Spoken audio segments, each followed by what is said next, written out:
Bonjour à tous et bienvenue dans cette nouvelle vidéo.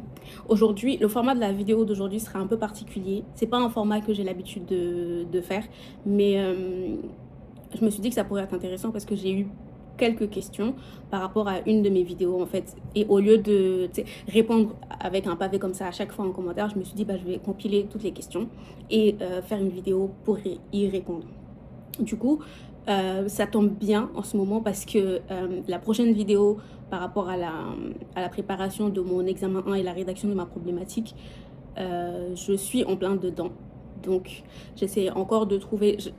J'expérimente des techniques d'écriture, j'expérimente des techniques de lecture et je suis peut-être pas encore prête à partager une méthode et vous dire voilà, ça c'est la méthode que moi j'ai utilisée, ça a marché, parce que je suis en train de tester plein de choses. C'est ma première fois aussi, donc je vais pas filmer cette vidéo aujourd'hui. Je pense que je vais la filmer quand je serai peut-être vers la fin du processus. Et donc aujourd'hui ça sera une vidéo de FAQ. Et comme le ramadan est terminé, je vais pouvoir relancer du coup les podcasts pour faire venir des gens qui vont venir partager leur parcours. Donc voilà, aujourd'hui, on va répondre à plusieurs questions que j'ai reçues, principalement par rapport au fait de faire un doctorat au Canada. Je pense que les questions sont plus orientées processus concernant tout ce qui est administratif. Je n'ai pas la prétention d'avoir la réponse à toutes les questions. Les informations que je vous donne, c'est par rapport à ce que moi je sais. Ça ne remplace absolument pas le fait de faire vos propres recherches, de vous renseigner sur les sites des universités qui vous intéressent. Et d'ailleurs, c'est ce que je vais beaucoup dire finalement dans les réponses aux questions, mais je vais essayer d'apporter le plus de clarté possible. Donc, pour la première question, la première personne me dit: merci pour le partage de ton expérience. Je suis étudiant candidat international. J'ai été acceptée pour la maîtrise, mais je voulais à la base le doctorat qui m'a été refusé au Québec. Les moyens financiers étaient un sérieux handicap pour moi. Y a-t-il la possibilité de voyager, travailler et demander la résidence permanente pour faire le doctorat par la suite? Donc, ce que j'ai répondu, je pense que j'ai déjà répondu à cette personne en commentaire, et ce que j'ai répondu, c'est que en fait, quand vous êtes dans une situation comme ça, l'idéal serait de venir directement en tant que résident permanent. Après, il y a des règles à respecter. Par exemple, pour faire entrée express, ça, déjà, c'est hors Québec. Et aussi, il faut un certain nombre d'années d'expérience dans son domaine d'études. Donc voilà. Donc, si les moyens financiers sont un frein, l'idéal serait de venir en tant que résident permanent. Comme ça, vous payez les mêmes droits de scolarité que les Canadiens et les résidents permanents. Et vous n'avez pas... Parce que les frais pour les étudiants internationaux sont beaucoup plus importants. Mais par contre, au doctorat, tu sais, c'est pas tout le temps vrai au doctorat. Parce qu'au doctorat, parfois, il y a beaucoup de financement. Il y a des bourses, tout ça. Donc, les programmes de bourse dépendent de l'université dans laquelle vous vous inscrivez. Donc, c'est auprès de l'université qu'il faut prendre des renseignements. N'hésitez pas à envoyer des courriels pour demander des informations. N'hésitez pas à faire des recherches sur les sites internet. C'est vraiment là que vous allez trouver les informations qu'il vous faut. Donc, j'aurais été cette personne. J'aurais peut-être essayé dès le départ de venir en tant que résident permanent. Déjà, ça enlève déjà une partie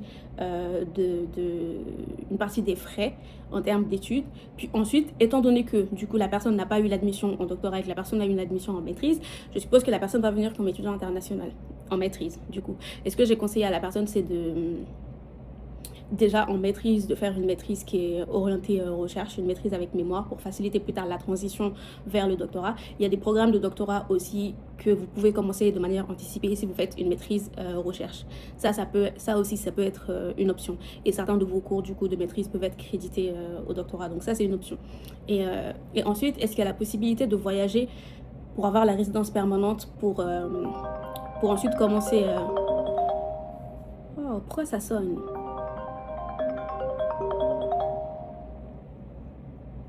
C'est ça le problème quand on n'a pas le matériel. C'est quand on utilise son téléphone pour filmer, quand ça sonne, on n'a pas envie de couper la vidéo. Les gars, abonnez-vous. Abonnez-vous pour que la chaîne soit monétisée, que je sois pas riche, mais que je puisse au moins m'acheter une caméra pour pouvoir filmer ces vidéos-là. Et donc, ce que j'étais en train de dire, c'est que Je me suis même perdue. Oui, est-ce qu'il y a la possibilité de voyager pour faire la résidence permanente et ensuite étudier? Oui, il y a toujours la possibilité de voyager, mais du coup, ça veut dire changer de province. Parce que quand vous arrivez au Québec avec un permis d'études, il faut que vous terminiez les études pour lesquelles vous êtes venu, finalement. Et si vous êtes, par contre, éligible à l'entrée express et que vous voulez faire la résidence permanente pour une autre province autre que le Québec, gardez en tête que ça sera dans la partie anglophone du Canada. Donc, pour les admissions, ça va être autre chose. Il vous faudra passer un test d'anglais, tout ça. Donc, ça peut être...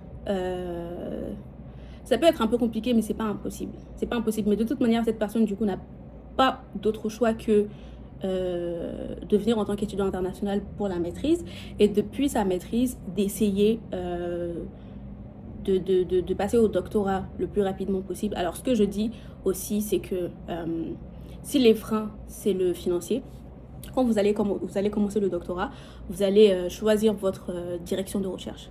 Je l'avais expliqué dans une vidéo précédente.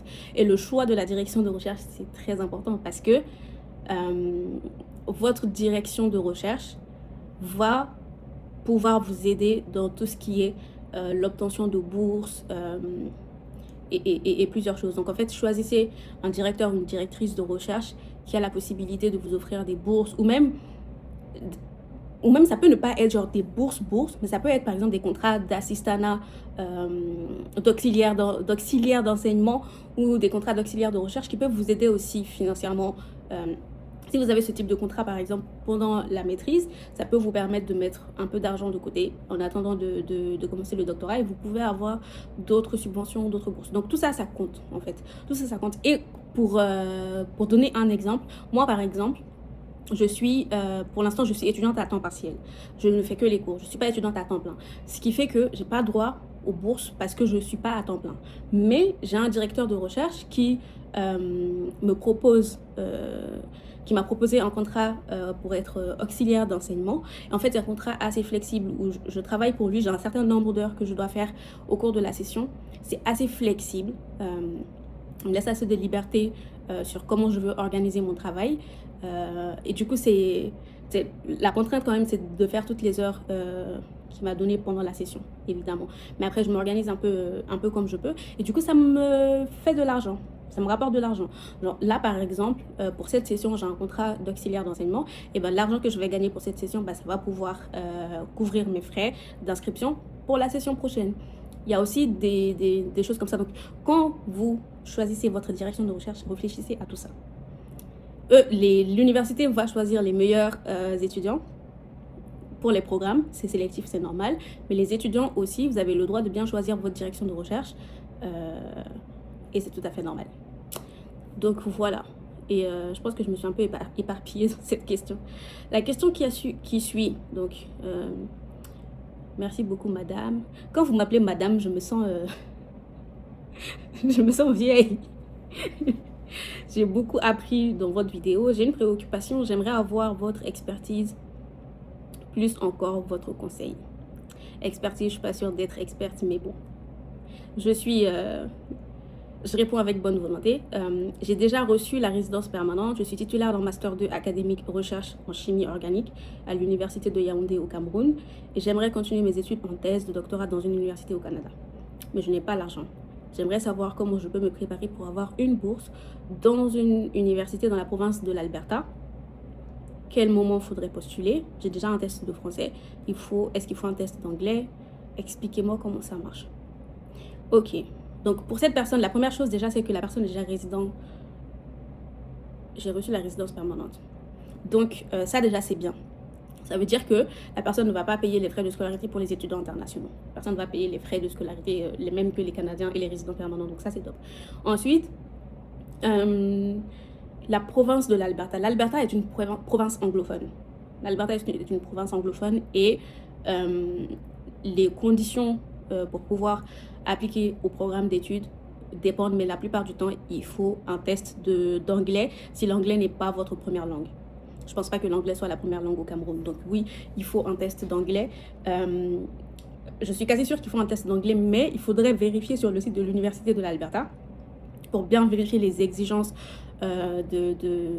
les exigences d'admission pour le programme pour lequel vous voulez appliquer. Et ça, c'est une chose, ça se vérifie assez facilement sur le site de l'Université de l'Alberta. Et encore une fois, n'hésitez pas à envoyer des courriels, n'hésitez pas à poser des questions. Voilà. Et ensuite, je n'ai pas l'argent. Donc, ça, c'est compliqué. Parce que, à part le fait de ne pas avoir d'argent, je ne sais pas qu'est-ce que vous voulez faire. Est-ce que vous travaillez? Est-ce que vous ne travaillez pas? Est-ce que vous voulez étudier à temps plein? Est-ce que vous voulez étudier à temps partiel? Tout ça, ce sont des informations qui comptent. Et encore une fois, le choix de la direction de recherche, ça compte. Donc, je conseille à cette personne de réfléchir au régime d'études. Est-ce que la personne veut faire un doctorat à temps plein? Si oui, il faudra chercher une direction de recherche qui offre le plus de possibilités de bourse possible, que ce soit par des contrats d'auxiliaire d'enseignement, que ce soit par des contrats d'auxiliaire de recherche, que ce soit par des financements que votre directeur de recherche peut vous offrir. Ça peut vous aider financièrement. Ensuite, si vous avez déjà la résidence permanente et que vous décidez d'étudier à temps plein ou à temps partiel, vous pouvez travailler à côté de vos études pour vous faire un peu d'argent. Donc, ça peut être... Parce que même si les bourses et les contrats d'assistanat de recherche, tout ça, ça peut couvrir les frais de scolarité, mais il faut quand même vivre, il faut payer un loyer, il faut manger, donc il faudra travailler à côté. Et parfois, franchement, les contrats d'auxiliaire de recherche ou d'enseignement, c'est bien payé, hein. C'est bien payé. Donc, si vous arrivez à trouver quelque chose comme ça, même si ça vous fait un truc comme 20 heures par semaine et qu'en plus de ça, vous avez d'autres programmes de bourse parce que vous êtes étudiant à temps plein, ça, c'est important. Si vous voulez bénéficier du plus de bourses possible, vous devez être étudiant à temps plein, pas étudiant à temps partiel. Mais du coup, le problème aussi, c'est que vous êtes étudiant à temps plein, genre vous étudiez à temps plein. En fait, il n'y a pas de réponse simple. C'est adapté à la situation de tout un chacun. Moi, je suis étudiante à temps partiel parce que j'ai un boulot à temps plein. J'ai un 9 à 5 qui me permet de payer mon loyer, qui me permet de vivre. Et à côté, j'étudie. Et j'étudie, j'ai ma direction de recherche qui m'offre un contrat d'auxiliaire d'enseignement qui me permet de couvrir une partie ou peut-être la totalité de mes frais de scolarité. Donc ça m'aide. Mais du coup, tout ce qui est les autres bourses, j'ai pas vraiment droit parce que je suis étudiante à temps partiel. À la session prochaine, je vais passer à temps plein parce que j'ai quasiment terminé tous mes cours. Et à ce moment-là, je pourrais appliquer à ces programmes de bourse, mais pour l'instant, je peux pas. Donc, si vous voulez avoir le plus de bourses possible, il faut être à temps plein et pas à temps partiel. Et sachez que si vous êtes à temps plein, du coup, ça fait que le travail hors campus que vous allez pouvoir faire, ça sera moins de temps accordé à ça. Ça dépend de votre situation, ça dépend de ce que vous voulez, mais ça, c'est ce dont vous pouvez bénéficier en termes de finances. Ensuite, c'était tout, hein. J'ai déjà un test de français. Oui, j'ai déjà répondu par rapport à l'anglais, il faut faire un test de langue. L'Alberta, c'est une province anglophone, donc il faudra nécessairement faire un test de langue. Mais en fait, ce sont des arbitrages. Renseignez-vous sur tous les programmes de bourse que offre l'Université d'Alberta. Regardez bien les organisations auxquelles votre direction de recherche est potentiellement affiliée. Est-ce que cette personne peut vous aider à avoir des bourses pour ces organisations-là? C'est ça. Ensuite, merci pour cette magnifique vidéo. J'aimerais savoir comment avez-vous rédigé votre proposition de projet de recherche? Franchement, je n'avais aucun exemple pour faire ma proposition. Je savais sur quel sujet de recherche je voulais travailler. J'ai juste rédigé, en fait. Je sais pas. Utiliser l'intelligence artificielle, ça peut vous aider à structurer votre travail, mais de manière générale, la recherche, c'est un sujet de recherche, une problématique, des questions de recherche, une méthodologie, et voilà. Et quand vous rédigez une proposition de recherche, c'est une proposition. Personne ne s'attend à ce que vous connaissiez la méthodologie parfaite ou vous ne connaissez rien de tout ça parce que vous n'êtes même pas encore formé aux méthodologies de recherche. Moi, je n'avais aucune formation dans ça. Donc, j'ai fait un truc... c'est vraiment plus... Il faut qu'on ressente, en fait, il faut qu'on ressente que c'est vraiment un sujet de recherche qui vous tient à cœur et que c'est pas juste quelque chose que vous vous êtes dit, ça peut être intéressant pour faire un doctorat, je vais faire ça. Vous voyez, il faut que votre motivation se ressente aussi un peu dans cette question de recherche. Pour moi, la proposition de recherche que j'ai proposée pour mon admission n'est strictement pas le sujet de recherche sur lequel je travaille en ce moment. ouais, j'ai changé de sujet de recherche en cours de route, mais parce qu'en fait, quand vous appliquez pour le doctorat, vous avez une certaine idée sur plein de choses, mais la faisabilité de la recherche et tout ça, ça peut changer en cours de route, vous voyez. Mais moi, quand j'ai appliqué pour la recherche, je travaille avec une association. Et donc, j'ai remarqué certaines difficultés que les gens rencontraient dans le domaine de l'éducation en termes d'accessibilité pour tout le monde. Il y a des familles où c'est compliqué, même l'école publique, par exemple au Mali, ça peut être compliqué. Et donc, mon premier sujet de recherche, c'était faire une thèse sur tout ce qui concerne le financement de l'éducation publique au Mali. Comprendre vraiment comment ça fonctionne, quels sont les vrais enjeux, quelles potentielles solutions on peut proposer pour que tout le monde puisse avoir accès à une éducation de qualité, tout ça. Et donc, ça rejoignait vous avez les objectifs de développement durable, le DD4 de l'UNESCO. Donc, je me suis un peu inspirée de tout ça, de pourquoi c'est important, de pourquoi le sujet m'intéresse, qu'est-ce que j'ai constaté moi-même sur le terrain en travaillant avec l'association. Ouais, ça m'a aidé à rédiger une proposition de recherche. Mais je peux pas vous dire une proposition de recherche, ça doit faire tel nombre de pages. C'est une proposition. On ne s'attend pas à ce que vous ayez les réponses à toutes les questions. On s'attend à ce que vous arriviez à convaincre une direction de recherche, que vous êtes très intéressé par le sujet, que vous connaissez les enjeux et comment je peux rentrer en contact avec toi.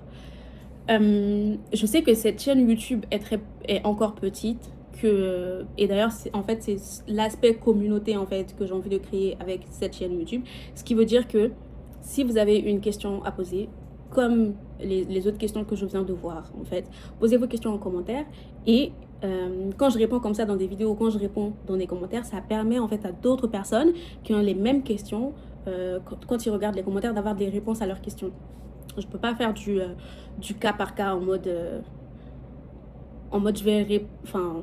je vais parler personnellement à telle personne, ou ça c'est compliqué. Moi ce que je veux c'est créer une communauté où même en dehors de moi, parce que j'ai pas la réponse à toutes les questions, même en dehors de moi, d'autres personnes peuvent répondre à vos questions en commentaire, ou vous pouvez trouver les réponses à vos questions pour que le plus grand nombre de gens puissent bénéficier de la réponse. C'est ça l'idée.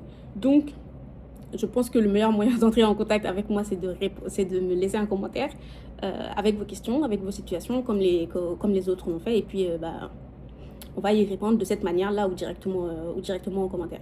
Donc voilà.